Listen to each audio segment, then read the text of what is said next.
Olá pessoal, tudo bem? Bom dia. Segunda, dia 15 de julho, hoje é um dia importante. No fim de semana, no sábado, nós tivemos um atentado que quase tirou a vida do candidato, ex-presidente, candidato à presidência esse ano de 2024, Donald Trump. Ele estava em um comício no estado da Pensilvânia e quase foi atingido por uma bala de AR-15 na cabeça, que passou pela orelha dele raspando, né? E felizmente não houve o pior, né? Ele conseguiu sobreviver, ainda bem, mas foi muito triste, né? Abre uma... Opa, desculpem. Eu diria que abre uma fissura muito maior, né, entre a direita e a esquerda, democratas e republicanos nos Estados Unidos, depois desse atentado, né, dessa tentativa de morte, de assassinato do ex-presidente Trump, e claro, coloca ele muito mais agora à frente nas pesquisas presidenciais, né? Vai acontecer essa semana ainda a reunião do Partido Republicano para definir quem será o candidato, e claro, será o Trump, com certeza. O Biden também será candidato, né? Só se ele renunciar. Mas ele disse ontem que já conversou com o Trump, né, que está tudo certo, está tudo bem, que ele está bem e tal, mas foi uma coisa muito grave que aconteceu, né? De todos esses presidentes americanos que sofreram atentados assim dessa natureza, a gente pode relacionar alguns, né? Eu até fiz uma relação aqui no Memória Capixaba, que é o nosso projeto, né? Esse é o projeto de história do Espírito Santo. Mas é claro que a gente está sempre fazendo um retrospecto, né? Da nossa vida, do nosso estado, da nossa história com o resto do mundo, né? Claro, óbvio, né? Nada existe sem que a gente estabeleça uma relação com o resto do Brasil e com o resto do mundo, né? E foi realmente uma coisa muito grave que aconteceu, né? E a gente ainda verá muitos desdobramentos, né? Vamos ver. Vamos aguardar para ver. Especialmente para ver o que vai acontecer aqui no Brasil também. Nós já tivemos uma tentativa de assassinato aqui também, né, em 2018, que quase matou o candidato Bolsonaro. E agora nos Estados Unidos, que é a maior potência do mundo. Então a coisa vai escalar muitíssimo, né, depois dessa tentativa de assassinato. O assassino foi... O atirador já foi morto também, então a gente segue aqui com a nossa vida, né? Porque a vida continua e a gente tem que continuar fazendo o nosso trabalho e vamos que vamos, né? Vamos em frente. E vamos esperar os desdobramentos dessa história macabra, né? Para ver o que vai acontecer com a política americana, que pode nortear o resto da política do mundo agora com relação a esse embate entre esquerda e direita e essa divisão mundial que aconteceu no Ocidente. É claro que a gente não está falando do Oriente, o Oriente parece que virou outro planeta. Ali no Pacífico, parece que Filipinas e Austrália e Vietnã, Laos, Indonésia, parece que é outro planeta, né? Estão vivendo uma prosperidade incrível, né? Com muita tecnologia, Malásia, etc. A China continental e tudo, então a gente está vendo a Coreia do Sul especialmente, né? Então a gente está vendo uma outra realidade para quem acompanha a economia e também o que está acontecendo nas relações interpessoais lá no Oriente, no Extremo Oriente. Né? Não falo do Oriente Médio, que o Oriente Médio nós temos aí um tripé muito difícil de analisar, essa briga de esquerda e direita e a briga paralela entre o Ocidente e o Oriente Médio, né? Especialmente os países islâmicos, e o Oriente, que vem com toda a força, especialmente puxada pela China, com essa nova matriz tecnológica que está abalando o mundo, por exemplo, da computação, dos automóveis elétricos e das tecnologias que vêm da China, né? Então, celulares, etc. Né? Então, é uma briga terrível que a gente está vivendo no meio do furacão, que é uma briga política, religiosa e econômica ao mesmo tempo, né? Ninguém sabe quem vai vencer. Mas voltando aqui para a história do nosso estado, né, do Espírito Santo, aqui no Memória Capixaba, Eu hoje vou trazer aqui um texto muito interessante acerca do desenvolvimento e do futuro de Vitória, especialmente da cidade de Vitória, da capital do Espírito Santo, escrito pelo jornalista, jurista, advogado Thieres Veloso, que vem falando sobre a administração do Fluminense Florentino Avidos, né, nessa primeira fase da administração do Florentino Avidos, especialmente no ano de 1926. O nome dele completo é Luiz Adolfo Thieres Veloso. E ele, gente, é fundador do jornal A Gazeta, né? Ele foi promotor de justiça, juiz de direito, jornalista, escritor, intelectual, capixaba, né? Também fundador da Academia Brasileira de Letras e tudo, da Academia Espírito Santense de Letras, né? E a gente hoje vai trazer um texto muito interessante publicado no jornal carioca chamado O Jornal, em 1926, falando sobre as obras prolíficas do governo Florentino Avidos, capitaneadas pelo filho do Florentino, Moacir Avidos. Eu venho trazendo uma série de matérias, especialmente no final do ano de 1928, final do mandato do Florentino, falando muito mal do Florentino Avidos nos jornais do Rio de Janeiro, falando mal também do seu filho Moacir, dos gastos exorbitantes de 200 mil contos de réis em 4 anos de mandato, com muitas benesses para os amigos e correligionários, e muito nepotismo, talvez uma súcia, que são os adjetivos utilizados pelos jornais do Rio de Janeiro, o Diário da Manhã, o Diário Carioca, o Jornal, Amanhã e outros jornais da capital federal, né?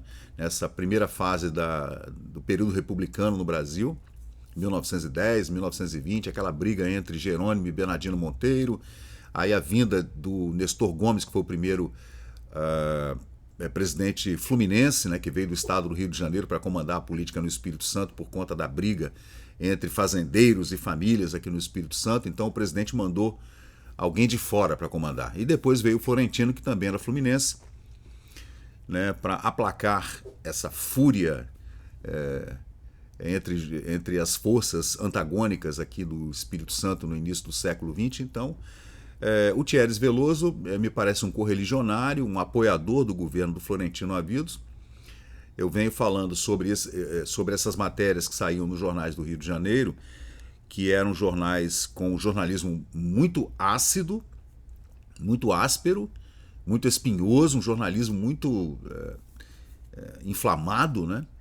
Sem medo nenhum, porque o jornalista, o articulista, o cronista está escrevendo no Rio de Janeiro, então ele não tem nenhum problema com algum adversário aqui no Espírito Santo, então ele escrevia de forma muito aberta, né, claro, com informações advindas do Palácio Monroe e do Palácio Tiradentes, onde ficavam a Câmara e o Senado Federal, né? Câmara Federal e Senado Federal. Então o jornalista tinha acesso aos políticos capixabas que viviam no Rio de Janeiro, porque lá havia a senatoria capixaba e os deputados e todo mundo se comunicava, claro, por telefone, por carta, telegrama, cabograma, etc. Então todo mundo se comunicava. Os jornalistas sempre tiveram suas fontes dentro da política, desde sempre, né? E havia muita fofoca também. Muita fofoca de corredor, fofocas palacianas, muitas intrigas de alcova, né? Os jornais falavam de uma tal Marquesa de Santos do Palácio Anchieta. Muitos gastos, né, do Florentino Avidos. Então havia quem apoiasse e havia também quem fazia oposição, e oposição ferrenha. E o Florentino, ele, como era um homem assim de poucas palavras, ele não se defendeu nos jornais, gente. Ele não se defendeu. Ele saiu, terminou o mandato em 1928, ele voltou para o Rio e foi ocupar uma cadeira no Senado, né, no Palácio Monroe. Aí ele ficou inelegível durante um tempo, aí houve muita negociação. Um senador octogenário abdicou da cadeira e o Florentino sentou-se lá naquela cadeira no Senado. Mas foi um problema. Agora, o Thieres Veloso, voltando aqui ao texto do Thieres Veloso, que é esse homem que vocês estão vendo aí nas fotografias, né, incríveis fotografias dos anos 1920, especialmente o seu necrólogo, né, fala-se muito ali do falecimento dele em 1930. Ele era baiano, né? Nasceu em 1872 e faleceu em 1930. Foi um jornalista muito prolífico, um jurista, um homem das letras, do direito, né? Especialmente do direito romano, que entendia muito do latim, né? Escrevia sempre citando palavras do antigo latim. E esse texto ele publicou, ele era articulista do O Jornal, que é um jornal do Rio de Janeiro, e escreveu esse texto que eu fiz uma transcrição, porque é um texto que tem muitas palavras que a gente não utiliza mais, é um texto difícil, né? Usa muitas palavras, muitos verbetes que a gente não utiliza mais, e eu tive o cuidado de fazer uma transcrição de forma que a gente consiga entender o texto, né? O texto está aqui no Memória Capixaba. Ele já abre o texto em latim, Mens Agitate Molem, Thierry Veloso, publicado em O Jornal de 1926, né? Que é um jornal carioca muito importante, né? E a gente sempre traz essas matérias, né? Esses artigos, esses textos que são muito bonitos, né? Ele abre assim falando que o espírito move a matéria, né? Mens Agitate Molem, o espírito move a matéria. E o texto ele está transcrito e atualizado dessa forma aqui que eu trago para vocês no Memória Capixaba. Entre o verde das serras íngremes que repousam ao fundo e o verde da enseada que se desdobra ao sopé, Vitória ressurge do seu passado colonial com uma visão radiante. Ele fala das obras, gente, das obras do presidente Florentino Avidos nos anos 1920. Aliás, Vitória sempre passou por muitas obras, né? Eu vou colocar aqui a fotografia dessas obras para a gente poder ter uma ideia melhor, né, do que ele está falando no texto. Que Vitória sofreu muitas obras no Porto, obras na Avenida Capixaba, muitas obras mesmo, né? Obras de aterro do Porto de Vitória. Foram obras incalculáveis em todo o Espírito Santo, com muitas estradas também, abertura de estradas de rodagem, as 5 pontes, a ponte de Colatina, que tem o nome do Florentino Avidos também. Então houve muitas obras, e aqui estão, nesse álbum aqui, gente, eu trouxe, vou trazer aqui para vocês, nesse álbum a gente vê as fotografias das obras do Florentino Avidos entre 1924 e 1928. Lembrando que Vitória tinha o seu prefeito. Só que quem mandava mesmo na prefeitura de Vitória era o governador, né? Era o presidente do estado, né? Então, a gente, na hora de falar sobre obras, especialmente na ilha de Vitória, é bom a gente lembrar que quem mandava realmente era o governador, o presidente, que chamava na época, né? Na República Velha, como o Brasil era chamado Estados Unidos do Brasil, nós tínhamos presidentes estaduais, né? Depois é que viramos para a República Federativa e aí são os governadores. Mas é uma nomenclatura assim que a gente pode, sem nenhum problema, falar assim, né, de governador, de presidente. Mas aí ele fala que Vitória ressurgiu, né, entre as serras íngremes que repousam ao fundo da cidade, com esse passado, lindo passado colonial, agora com uma visão radiante, uma visão nova, uma coisa que está entre o Art Deco e o Art Nouveau, mas infelizmente não aconteceu, né? Vitória tem pouquíssimas obras arquitetônicas com o Deco, que é uma arquitetura que eu adoro, que eu amo, para mim é uma das mais bonitas, e Vitória acabou optando por um clássico, né? Um neoclássico, que a gente vê na Catedral de Vitória, em outros prédios ali da cidade velha, da cidade alta, né? Infelizmente, o Rio de Janeiro nessa época tem muito mais Deco na sua arquitetura do que a Vitória, né? E o Thierry Veloso segue aqui no seu lindo texto. Deixa eu colocar novamente aqui o Thierry para vocês verem ele. Está aqui, ó, as fotografias do Thierry Veloso, jornalista, jurista e tal. Quem viu Vitória 10 anos atrás não a reconhece hoje, nas amplas linhas de sua atual conformação. As suas 3 regiões antigas, que são a Vila Rubim, a região central e a Capixaba, que vem lá do Forte São João, toda a Capixaba, Jerônimo Monteiro, até o Palácio, até a Vila Rubim, né? Passando pela área central, que é a Cidade Baixa e a Cidade Alta. Ganharam um tipo de unidade absoluta com o esqueleto formado pela Avenida Capixaba, a Rua do Comércio e a Avenida José Carlos, essa que dá acesso à Vila Rubim, com fácil acesso à Cidade Alta pelo viaduto do Caramuru, que será inaugurado em breve. Também estava em obras o viaduto do Caramuru, nessa época, né? Da Rua Caramuru, antiga Rua Caramuru, que veio integrar o plano do conjunto. Então você vê que é um conjunto de engenharia de tráfego, né? Inclusive, e também desapropriação, demolição, etc., né? Abrindo as avenidas e ruas, porque Vitória é uma cidade colonial antiga, do século XVI, XVII, com ruas muito estreitas, becos e todo o pavimento feito em pé de moleque. Tudo isso foi retirado, removido, tudo. Fico imaginando se Vitória tivesse mantido essa arquitetura colonial, como seria uma cidade linda como Ouro Preto, por exemplo, Mariana, Congonhas ou Tiradentes, né? Mas houve uma remodelação desses anos 1900, 1910, 20, 30, Vitória não parou mais de fazer obra. Então tudo aquilo foi removido e hoje não há mais nada do período colonial, absolutamente nada. Só o Convento da Penha em Vila Velha, né? Aí o Thierry Veloso segue. Esse plano representa uma transação entre os traçados concebidos pelo governo do Nestor Gomes, que é um governo anterior ao do Florentino Avidos, e executados agora pelo Florentino, e por este, hoje, o chefe do Estado, levados à sua feição definitiva com o talentoso auxílio do jovem engenheiro, seu filho do Florentino, o Moacir Avidos. Ele que ia tocar os serviços de melhoramentos de Vitória, o SMV, que ficava ali onde, na Jerônimo Monteiro, onde hoje há o Museu O Mais, né, o Museu de Arte do Espírito Santo. Ficava ali, esse escritório responsável pela remodelação de Vitória. A Avenida da Capixaba, ela vinha lá do Forte São João até o Teatro Glória. Dali do Teatro Glória até lá no Palácio Anchieta é a Avenida Jerônimo Monteiro. São duas. É uma avenida só, mas tem dois nomes diferentes, né? Uma besteira. Hoje é tudo Jerônimo Monteiro. A Avenida Capixaba representa um arrojo de concepção a que só se arriscam temperamentos americanos. Falando desse empreendedorismo da época dos Estados Unidos, né? De rapidez com que se operou essa estranha transformação. A civilização ocidental não conhece a vertigem dessas rápidas mudanças.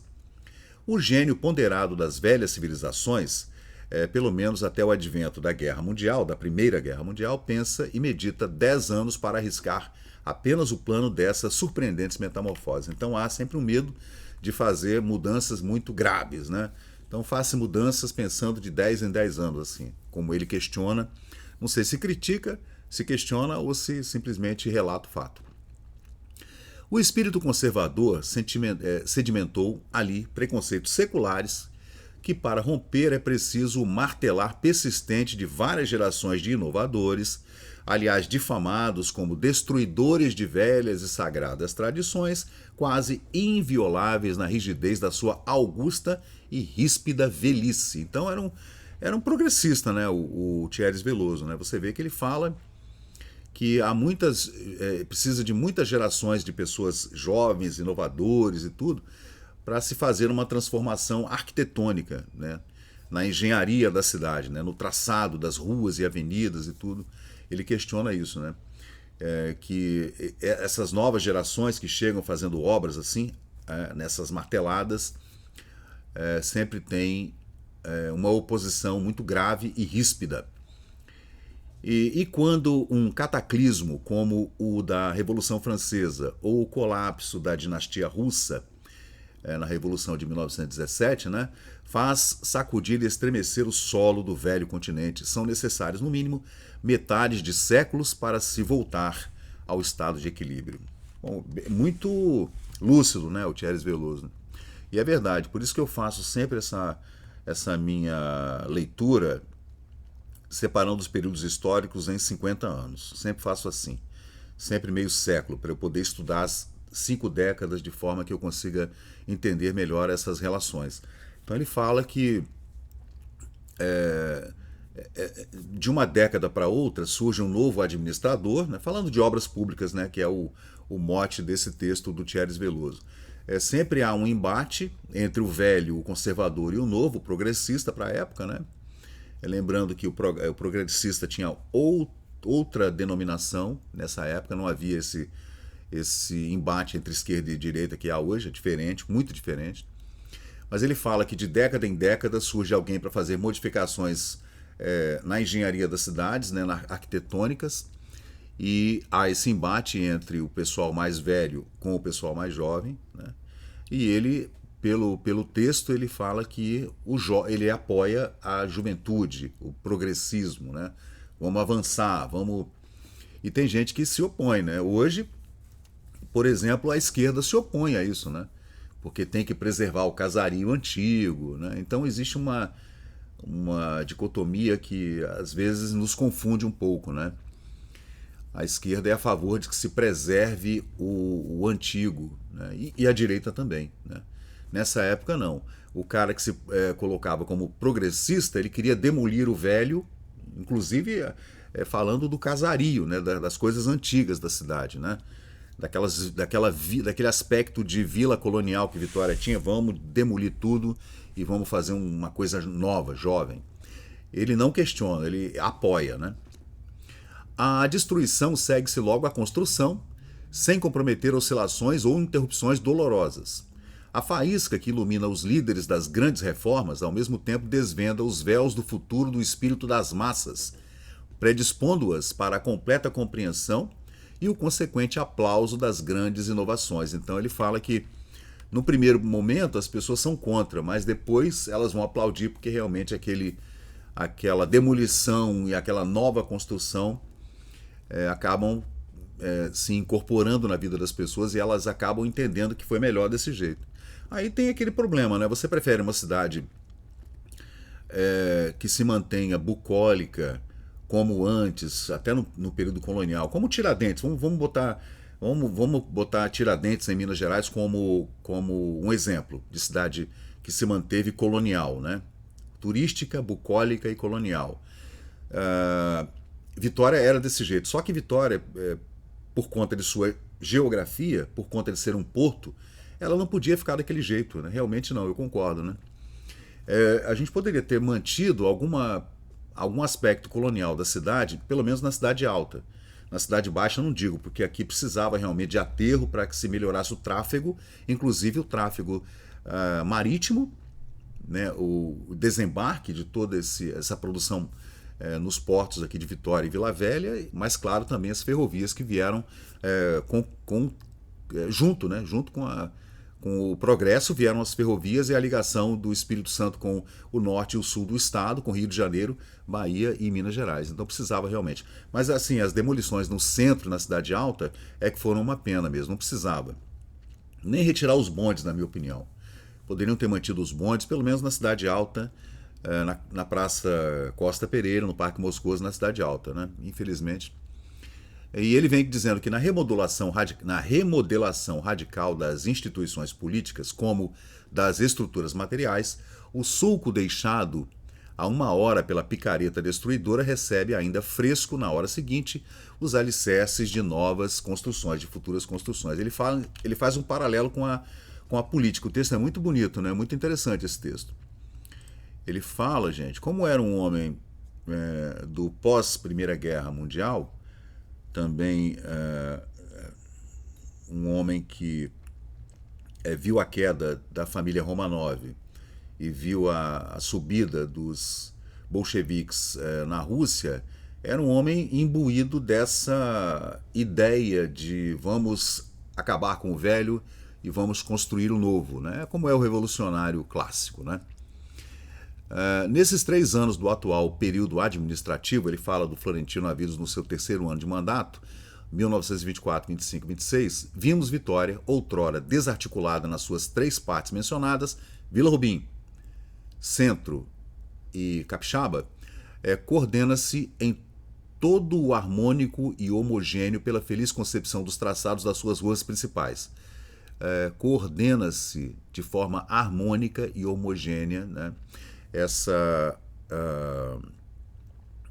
espinha dorsal, né, que vai fazer uma linha de ligação entre o porto lá na Vila Rubim, né, no Cais Schmidt, subindo, passando pelo Parque Moscoso, passando pela Avenida 1º de Maio e Capixaba, chegando até a Jucutuquara, né? ele fala que, como do dia para a noite, os novos bairros surgiram, como Jucutuquara, Oriente, Várzea, ao lado da Rua 7 de Setembro, com seu casario elegante e novo em folha, e as suas ruas largas, lineares, arejadas, como a Avenida da República, por exemplo, né? Que era linda realmente. Hoje não, mas antigamente a avenida era linda mesmo. Além da antiga chácara Muniz Freire, pitoresco diorama da encosta na montanha, lá na Fonte Grande, ostentando o gosto exótico e fino das suas confortáveis, risonhas e modernas construções. Então, nos anos 20, gente, realmente quem viveu o que Vitória vivia antes, que era o casario colonial, muitos deles abandonados, inclusive as igrejas, muitas igrejas foram abandonadas, né, como a igreja do Largo da Prainha, né, onde está hoje o parque, a Praça Costa Pereira. Ali havia uma prainha, a maré enchia, descia, ali havia uma pequena igreja, e infelizmente essa igreja foi abandonada e acabou colapsando e a prefeitura mandou demolir. Né? Então isso aconteceu, muitas casas foram abandonadas, né? Ninguém queria morar naquelas casas velhas, feitas a pedra, né? Com aquela antiga arquitetura colonial, então aquilo tudo foi demolido, né? E nos anos 1920, depois da inauguração do Parque Moscoso, especialmente da vila do Henrique Moscoso, muitas casas de famílias abastadas foram construídas novinhas em folha no entorno do Parque Moscoso, e dali as pessoas se inspiraram, né, em ir fazendo demolições e novas construções nesse período, né, especialmente nos anos 1920 e 1930, até o advento da Revolução que Getúlio trouxe em 1930. Aí mudou tudo, aí a vida meio que deu uma parada, a vida no Brasil parou por conta do golpe do Getúlio, né? Mas nesse período de mais ou menos 20 anos, né, nós tivemos aí grandes modificações na arquitetura, especialmente, né? Aí ele fala que, além do espaçoso e elegante prédio da biblioteca pública, né, instalada lá na rua Pedro Palácios, lá na rua Pedro Palácios, no centro, entre a Catedral e o Palácio Anchieta, naquela linda Alameda, né? Ali foi construído o prédio da Biblioteca Pública. Ao longo da Avenida Capixaba erguem-se grandes e magníficos edifícios recém-inaugurados. Também o novo mercado, que é o Mercado da Capixaba, né, que está aqui atrás de mim, que foi recém-inaugurado agora, né, esse ano, modelado pelas mais rigorosas exigências da arquitetura e higiene. Também a construção do Grupo Escolar Gomes Cardim, onde está hoje o edifício da FAMES, né, onde é a FAMES hoje. A todos os mais recentes métodos da pedagogia, da sede do SMV, né, do Serviço de Melhoramento de Vitória, que era comandado pelo Moacir Avido, sem contar as alas de palacetes, uns acabados, outros em construções e outros esboçados ainda, né, em planta, nessa alta temperatura de progresso que o espírito do atual governo infiltrou nos ânimos de todas as classes ativas.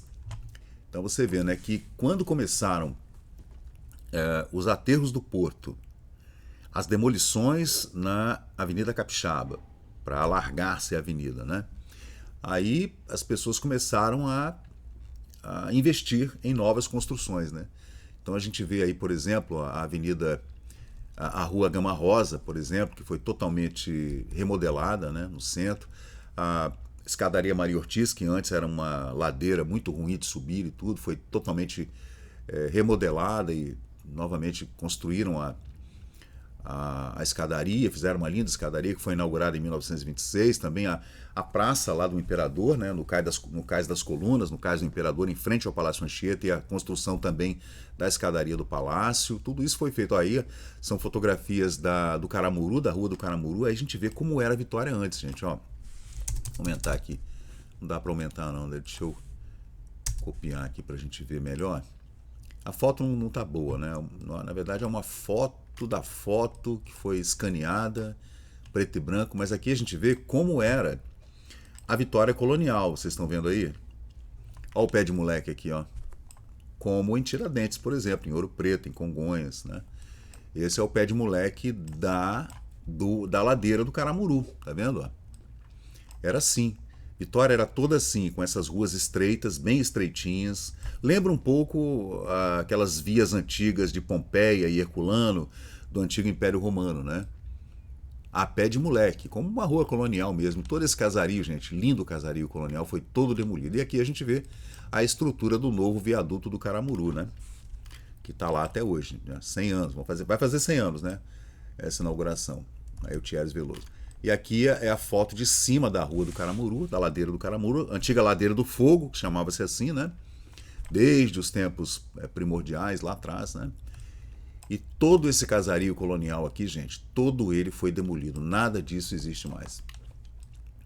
Aí que eu falo, né? Se tivesse havido uma preocupação em manter esse casario, né, e fazer todas essas novas construções, por exemplo, em Jucutuquara, em Santo Antônio, de forma que essas construções fossem feitas na periferia, as novas, né, teria sido melhor, a gente teria preservado esse casario antigo. Né? O Thierry Veloso fala sobre isso, mas ele não se preocupa, ele acha que tem que haver progresso e pronto, acabou. Segundo o texto dele aqui, de 1926. Incrível texto, né? Vamos continuar lendo ele. É claro que houve, por parte dos conservadores, que seriam os antigos republicanos e os antigos monarquistas, né, que ainda graçavam por toda a imprensa, pela política e tudo, que isso aqui deveria continuar do jeito que estava, né? Aqui é o Convento de São Francisco, aqui, gente, ó, tá vendo? Então, infelizmente, tudo isso foi demolido. Mas vamos lá, vamos continuar com o texto do Thierry Veloso, que o texto é muito bom, né? A Praça da Independência, que era chamada assim por conta do centenário em 1922, né? Depois virou Praça Costa Pereira de novo. Foi Costa Pereira, Independência e Costa Pereira de novo. Ladeada exclusivamente por novos e vistosos edifícios, entre eles os impecáveis Teatro Carlos Gomes e Teatro Glória, né? O Carlos Gomes foi inaugurado em janeiro de 1926. Centraliza hoje as atrações das nossas belas mulheres, que lhe transformaram as Alamedas numa arriscada paragem de seduções, feitiços e encantos. Né? Você vê que ele é romântico também, né? É um romântico. Fala das lindas mulheres que acorriam lá para os espetáculos no Teatro Carlos Gomes, né? Lembrando que o Teatro Glória foi inaugurado depois, gente, do Carlos Gomes, tá? Em sua declividade pelas duas novas ruas, que de lados opostos conduzem à fachada principal do Palácio do Governo, atinge-se a Cidade Alta comodamente e sem cansaço, não havendo uma só pessoa que não tenha aplausos para a feliz ideia dessas duas vias públicas para se subir até o Palácio. Né? Por ali, os pedestres em poucos minutos e automóveis em poucos segundos alcançam os dois pontos mais frequentados da parte alta da cidade, sem a antiga e extensa volta seguida pelos bondes elétricos que em breve, aliás, trafegarão também pelo viaduto do Caramuru, que já mencionamos e liga o Parque Moscoso, economizando tempo e desafogando as ruas mais movimentadas. Incrível, gente, é porque as pessoas ainda não haviam descoberto a Praia do Canto, né, que foi descoberta depois. Era um balneário que as pessoas iam lá para tomar banho de praia e tal, mas eles não tinham ainda entendido que você poderia morar muito melhor na Praia do Canto do que morar no centro, apertado naquelas ruas lá. Mas o povo queria morar lá. Até porque o Fórum ficava lá, o Palácio Anchieta ficava lá, o Palacete da Assembleia Estadual ficava lá, o Palácio Domingos Martins, então tudo era lá, né?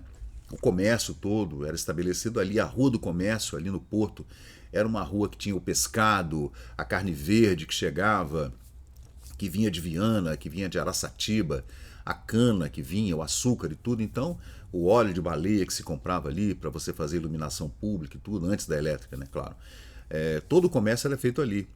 As ferragens que você comprava, os secos, os molhados e tudo. Então, os bares, cafés, restaurantes, todos ficavam no centro. E quando esse centro foi remodelado, essa vida agitou-se ainda mais. E aí vem a construção da Praça da Independência, né, a Praça Costa Pereira, e depois a inauguração do Teatro Carlos Gomes, com a demolição do Melpomene, né, aí já viu, aí todo mundo acorreu de novo numa ideia de que eu quero morar no centro de Vitória. E isso aconteceu até os anos 70, gente, com a demolição novamente de todo esse casarão esses casarões dos anos 20, os edifícios dos anos 20 foram construídos edifícios até 15 andares, 20 andares, como o Sheraton, por exemplo, e outros edifícios ali no entorno do Parque Moscoso, né? Então é curioso. Aí continua o Thierry Veloso falando aqui que já há muito, né, temos dito para assinalar os grandes avanços de um governo de promissoras realizações, falando do governo do Florentino Avidos, né? E, entretanto, ainda não nos referimos aos dois extraordinários empreendimentos destinados por si só a consagrar a imortalidade dessa fase de memorável ressurgimento para as novas aspirações. As obras do Porto de Vitória, de ampliação do Porto, aterro e ampliação do Porto, e a ponte destinada a ligar a ilha à capital. A ilha da capital. A Ilha do Príncipe, né, a capital, e a Ilha do Príncipe, a Vila Velha, e ao continente, né? Obras sobre o Porto, depois, né, que o Porto fosse ampliado. E foi o que aconteceu. Então, eu acredito, né, nesse ufanismo do texto do Thierry, porque realmente para quem viveu aquele período, deve ter sido, aquém de toda a discussão política palaciana que havia, muita fofoca, né, muitos gastos públicos, né, muito nepotismo, havia também, é claro, essa ideia de que alguma coisa revolucionária estava acontecendo ao mesmo tempo. Muitas demolições, desapropriações e ampliações de vias e novas linhas de bonde passando para lá e para cá, o desenvolvimento. Aí os comerciantes estavam todos já prontos para ampliar seus negócios, subir mais um andar, mais um pavimento na sua construção para fazer ampliação. E em cima poderia ser um escritório, um apartamento para alugar, embaixo onde você poderia montar um restaurante, uma casa de pasto, uma cafeteria. Então realmente foi, para quem viveu, eu fico imaginando como não deve ter sido isso, né? Todo essa correria americana, como diz o Thierry Veloso, para se fazer a obra de forma rápida para entregar para a população.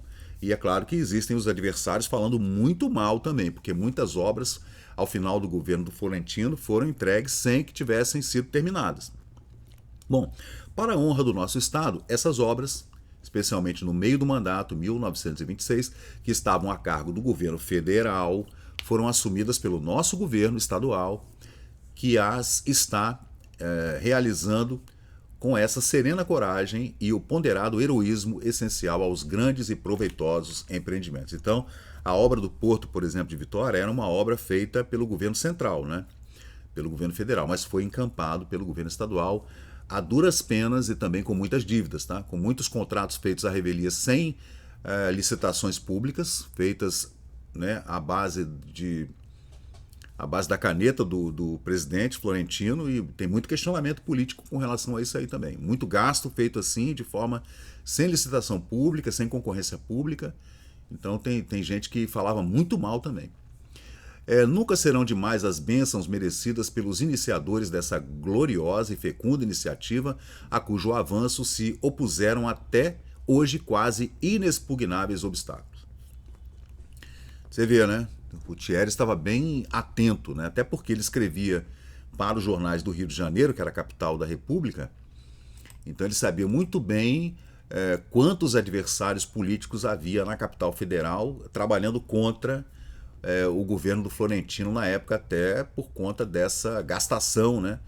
Que eu diria que deixou o Estado em déficit ao final do mandato em 1928. Sem desconsiderar os problemas acessórios ligados aos objetivos do nosso crescimento, todas essas obras, né, demolições e novas obras, como acabamos de ver, a alta administração do Estado, graças à límpida visão, corajosa e merecida confiança do presidente Florentino Avidos, nos largos destinos e prodigiosos recursos do Espírito Santo, não duvidou em arcar com o severo peso dessas altas responsabilidades. Aí ele fala das obras do Porto, entregues à experiente capacidade, pertinência técnica e absoluta idoneidade financeira da Société do Porto de Bahia, né, da Sociedade do Porto da Bahia, Salvador, a Baía de Todos os Santos, um grande porto lá que já fazia obras monumentais há muito tempo, foi contratada para fazer as obras do Porto em pleno e febril andamento, assim como as obras da ponte que ligará a Vitória à Ilha do Príncipe. A Ilha do Príncipe é o continente, contratada pela grande empresa germânica Maschinenfabrik Augsburg-Nuremberg. O o Moacir Avidos, né, que era o diretor dos serviços de melhoramento de Vitória, foi enviado para a Europa, né? Ficou lá muitos dias, quase um mês na Inglaterra também, na França depois. Aí o pessoal faz aquela fofoca de que ele ficou só 2 dias fechando o contrato com a ponte metálica, as 5 pontes, a ponte Florentina Avidos, que ele teria levado 7% de comissão, fechando o contrato, né? E depois foi a Londres e foi a Paris passear. Aí, com gastos pagos pelo erário estadual, né? Já está começando a ser preparada a nossa vista para a sua montagem definitiva, a ponte Florentino Avidos, né? Que não tinha esse nome na época, tá, gente? O nome foi colocado depois. Encravada entre as abruptas e agrestes penédias ao fundo e o porto à frente, a nossa capital, estimulada pelas irresistíveis energias latentes no seio do nosso fértil estado e do interior mineiro, contorcia-se dentro do seu acanhado espaço para expandir-se ao ritmo de sua potente evolução. Então havia um escoamento de muitos produtos aqui pelo Porto de Vitória, né, gente? Então havia realmente uma necessidade dessa ampliação para fazer a interligação entre norte e sul do Espírito Santo, a ligação com o Campos dos Goitacazes, com o Porto Seguro e Salvador e também com as Minas Gerais, né? Essa ponte, a ponte 5 Pontes, desde agora, liberando-a desses grilhões, abre novos horizontes à urbanização da margem meridional da Bahia, cujas amplas planícies, adjacentes ao Oceano Atlântico, oferecem campo de ilimitadas perspectivas às irradiações de um poderoso centro de comércio e civilização. Isso não aconteceu, não aconteceu. Poderia ter acontecido, né, o que aconteceu em Vila Velha nos anos 80, né, 50 anos depois, né? Isso poderia ter acontecido com Vila Velha, ali com o advento da ponte Florentino Avidos, né? Ligando a ilha do Vitória a Vila Velha. Todo esse desenvolvimento em toda aquela planície até a Barra do Jucu poderia ter acontecido nessa época, mas não aconteceu. Até porque ali era um alagadiço enorme, até hoje é um problema. Aquela região de Vila Velha fica abaixo do nível do mar. Então, para você, nos anos 1920, aquela região era toda cheia de sítios e pequenas fazendas e tinha o Grande Coqueiral, naquela região praiana lá, onde hoje está o bairro Coqueiral de Itaparica, tem esse nome exatamente por aquele enorme coqueiral que havia lá, até a Barra do Jucu, né? Então aquele alagadiço todo era muito inóspito, difícil, né? Então Vitória realmente não se interessou em fazer, digamos, uma colonização daquela região ali, de Vila Velha até a Barra do Jucu. Então isso ficou parado até a construção da terceira ponte no final dos anos 80, né? Olha só como é interessante, né?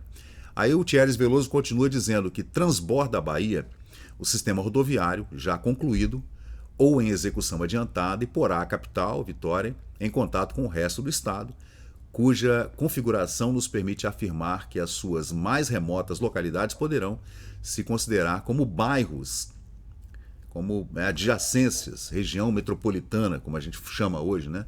Mais ou menos afastados da sua metrópole. Então você poderia viajar tranquilamente de Vitória até Cachoeiro, por exemplo, tranquilo, né? Rápido, tipo assim, eu vou ali em Cachoeiro e volto, ou vou até Campos e volto, e foi assim depois, né?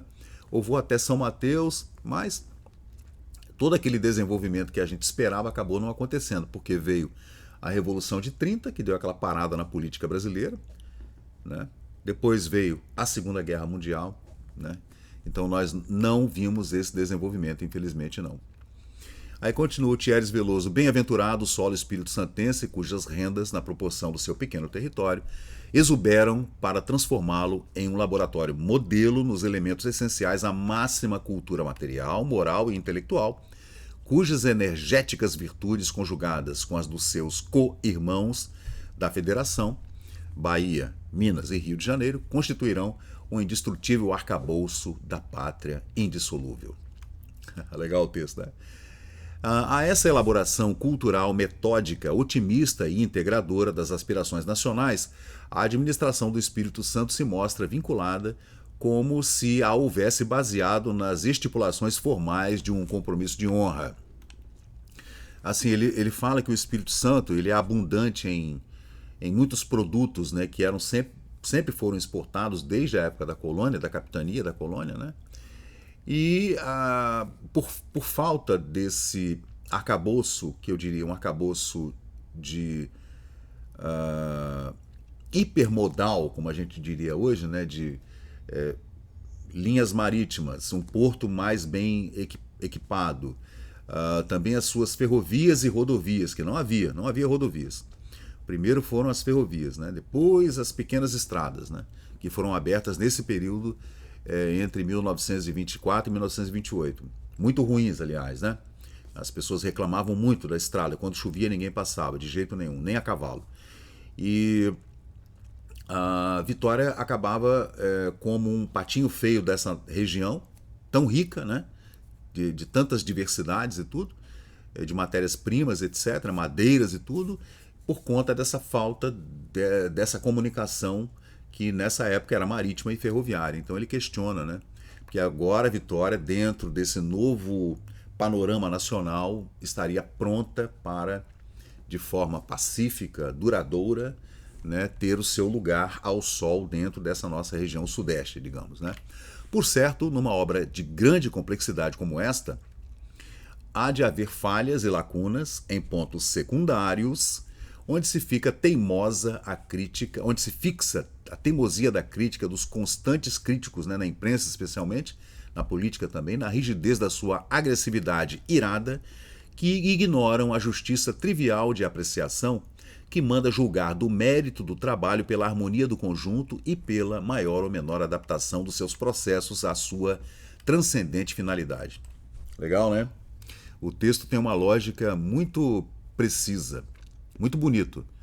Felizmente para todos os que se dedicam a essas hercúleas empreitadas, é um colosso, é um consolo à lembrança de não ter jamais havido grande reformador que não sofresse na bigorna submetida aos duros golpes do martelo incansável das oposições exacerbadas. Então, toda vez que se faz uma grande obra, segundo o texto aqui do Thierry Veloso, é desse jeito. Todo mundo reclama. O cidadão reclama, o cidadão comum reclama, o funcionário público reclama, o comerciante reclama, os empreendedores reclamam, os financiadores reclamam, todo mundo reclama. E ele fala que há de se ter um cuidado durante essas obras, né? Porque depois dessas obras que ele chama de empreitadas hercúleas, é que você terá o dividendo.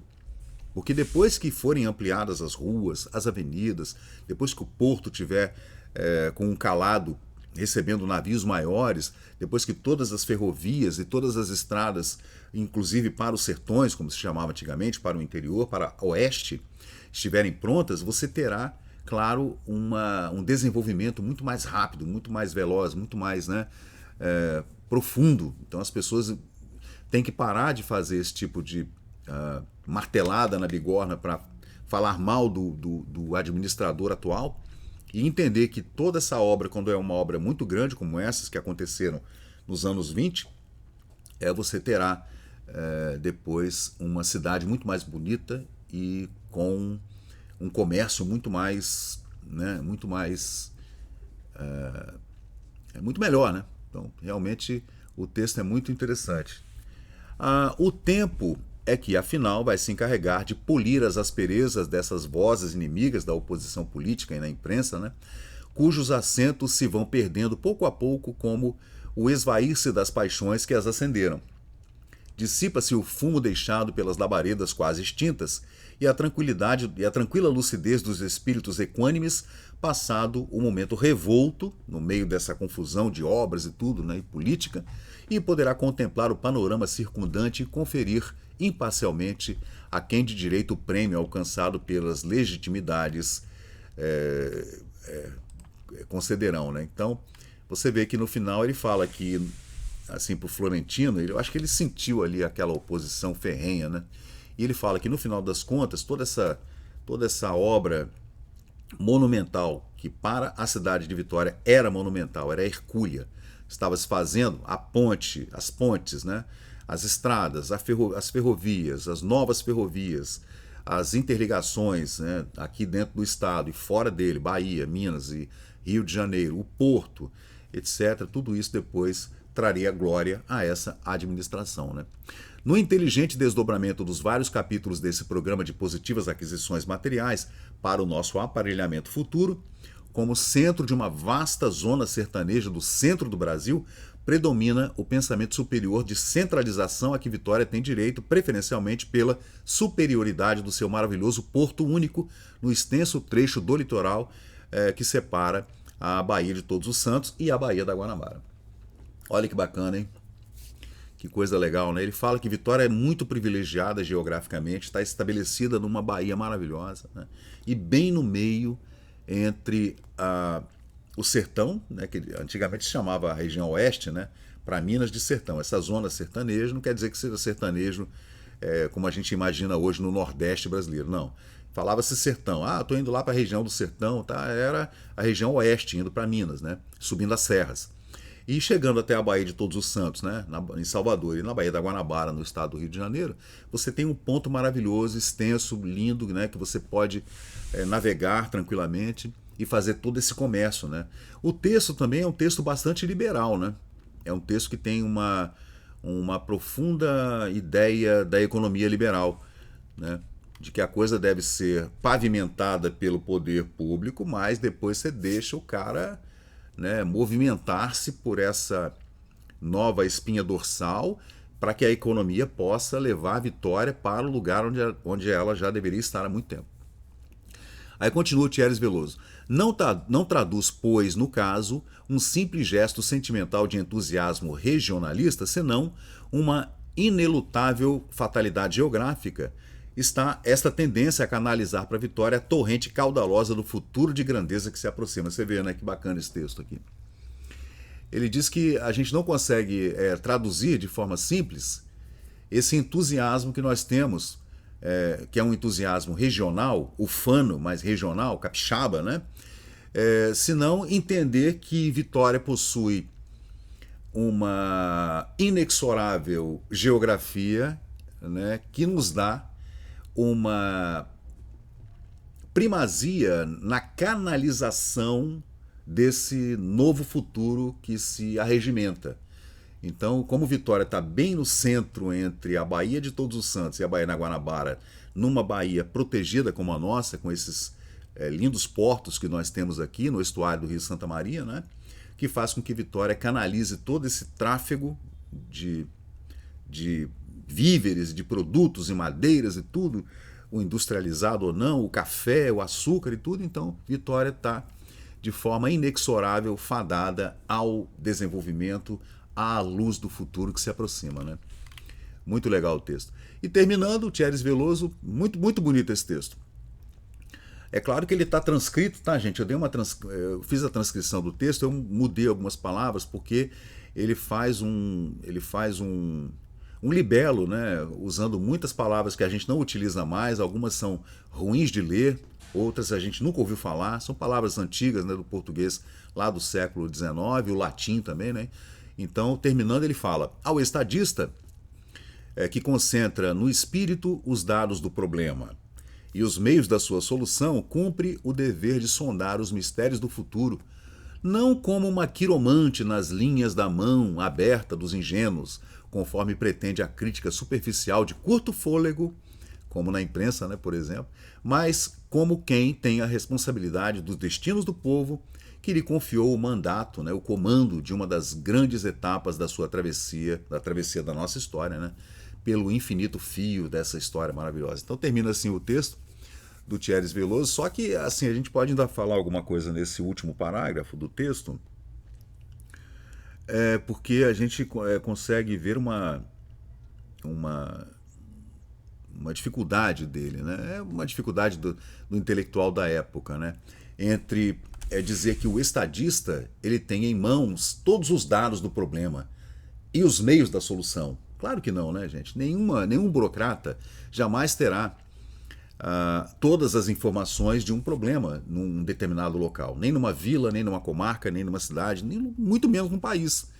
Então ele tem uma ideia meio de um burocrata, né? De uma pessoa que está dentro do estamento burocrático do Estado brasileiro, especialmente nos anos 1920, né? Que o cara que está no palácio, ele tem todos os dados do problema. e ele é que vai solucionar tudo, e os meios para a solução.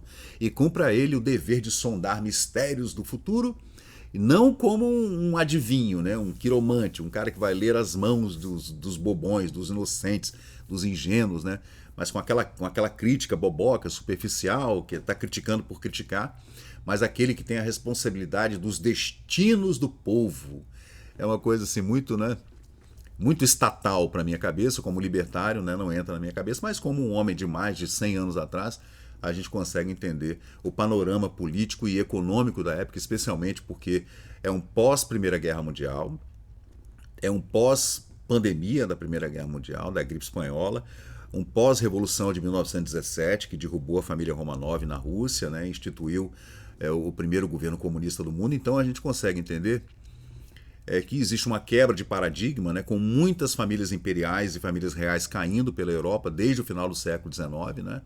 Então a gente consegue entender muito bem a cabeça de um homem desse, que é um jurista, né? Muito afeito às coisas ainda do Império e da primeira década do século XX, com todas aquelas invenções, e a luz elétrica, né? E todas aquelas invenções, o fonógrafo. Então ele fica meio perdido, né?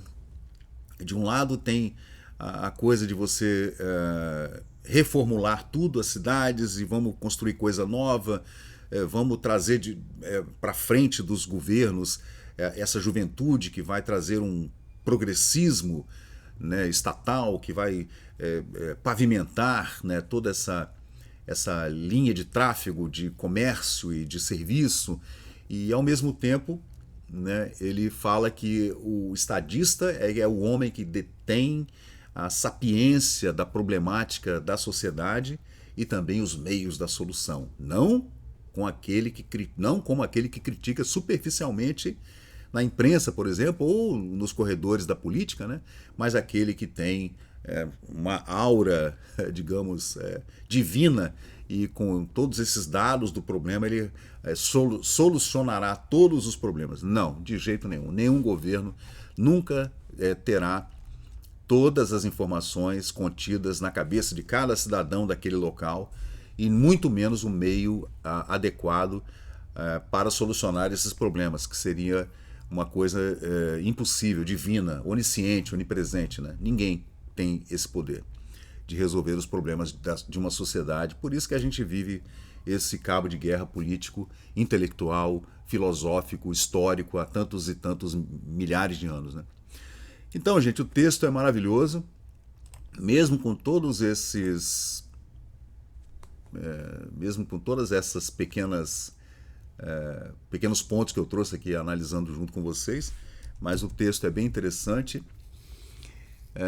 e é um texto do Thierry Veloso, jornalista capixaba, fundador do jornal A Gazeta, né? Luiz Adolfo Thierry Veloso, texto publicado em 1926 no jornal carioca chamado O Jornal, com o título de Mens agitat molem, a mente agita o movimento, né? E é um texto muito bonito. Se você quiser ter acesso ao texto completo, ele está no Memória Capixaba e também, claro, na Biblioteca Nacional, que é onde a gente faz nossas pesquisas, e sempre tentando trazer assim uma linha econômico-filosófica para o nosso debate, para entender o Espírito Santo no início do século XX, que é o ponto político e econômico que me interessa mais, até 1930, com o advento da ditadura Vargas, que aí já é outra coisa, aí já muda tudo completamente. Parece que alguém apertou o botão de reset, né, e mudou tudo no Brasil. E logo depois vem a Segunda Guerra Mundial, aí já é um assunto que já extrapola um pouco o nosso escopo de estudo aqui. Então é isso, gente. Eu sou o Fábio Pirajá, esse é o Memória Capixaba. Estamos sempre juntos aqui, trazendo esses textos, essas crônicas, né, esses fatos da época, as discussões políticas de quem está na situação e na oposição, e quando vira, e você que estava na oposição, você vira a situação, e sem trazer para essa discussão o aspecto atual de direita e esquerda, que era completamente diferente lá nos anos 1920. Né? Então, pessoal, é isso aí. Muito obrigado e vamos em frente. Valeu! E chegamos ao final de mais um vídeo aqui do Memória Capixaba. E se você curtiu o conteúdo, por favor, deixe seu like, compartilhe aqui o nosso canal e inscreva-se para mais novidades. Até a próxima e muito obrigado por participar aqui do Memória Capixaba.